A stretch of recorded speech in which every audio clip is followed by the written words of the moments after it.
গত কয়েকদিন আগে আমার একটা সিজার অপারেশন করার ভিডিও বিভিন্ন গণমাধ্যমে, নিউজ পত্রিকা, ইউটিউবে, কালবেলার ইউটিউবে ভাইরাল হয়েছিল। তো ওখানে অনেকেই প্রশ্ন করেছিল বা অনেকে আশ্চর্য হয়েছিল যে গরুতেও বর্তমানে সিজার করা লাগতেছে। এটা ডাক্তারদের ধান্দা, নতুন ধান্দা।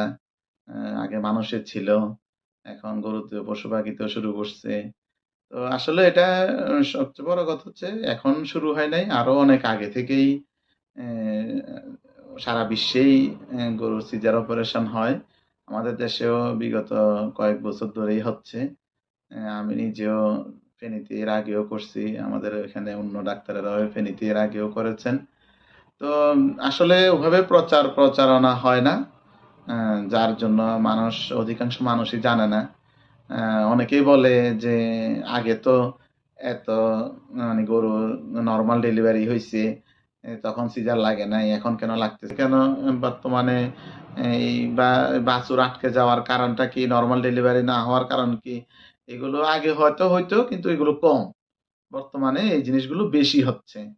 যার প্রধান কয়েকগুলো কারণ আছে। অনেকগুলো কারণের মধ্যে এই কারণগুলো বলার জন্যই আসলে আজকে এই ভিডিওটা করা।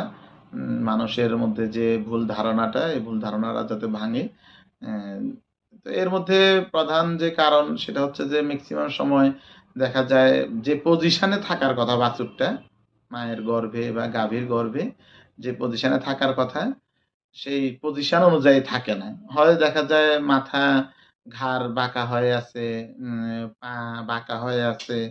তো যখনই আপনার পজিশন উল্টা থাকবে, তখনই এটা কিন্তু নরমাল ডেলিভারি নরমালি হইতে চায় না। তো এর মধ্যে অনেক সময় দেখা যায় ভিতরে হাত দিয়ে এটা নরমাল পজিশনে আনা যায়, সম্ভব হয়। তো যদি নরমাল পজিশনে আনা সম্ভব হয় সেক্ষেত্রে বাছুরটা নরমাল ডেলিভারি হয়ে যায়। কিন্তু যদি নরমাল পজিশনে আনা সম্ভব না হয়, তখন দেখা যায় বাছুরটা ভিতরে আটকে যায়। এটাকে কোনোভাবে আরো বেশি টানাটানি করতে গেলে বার্থ ক্যানেল দিয়ে আসতে পারে না। আসলে সেটা বার্থ ক্যানেল ছিঁড়ে যায়। প্রচুর ব্লিডিং হয়, মানে রক্তক্ষরণ হয়। তো এটার কারণে গাভী আরো দুর্বল হয়ে যায়। অনেক সময় জরায়ু বের হয়ে চলে আসে। করা যায়। আবার অনেক সময় দেখা যায় কারেকশন করা যায় না।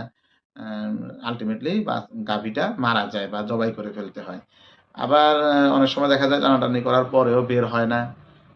যার কারণে ওটাকে সিজার অপারেশন করেই বের করতে হয়। না বের করলে ভিতরে বাছুরটাও মারা যায়, গাভীটাও মারা যাওয়ার আশঙ্কা তৈরি হয়।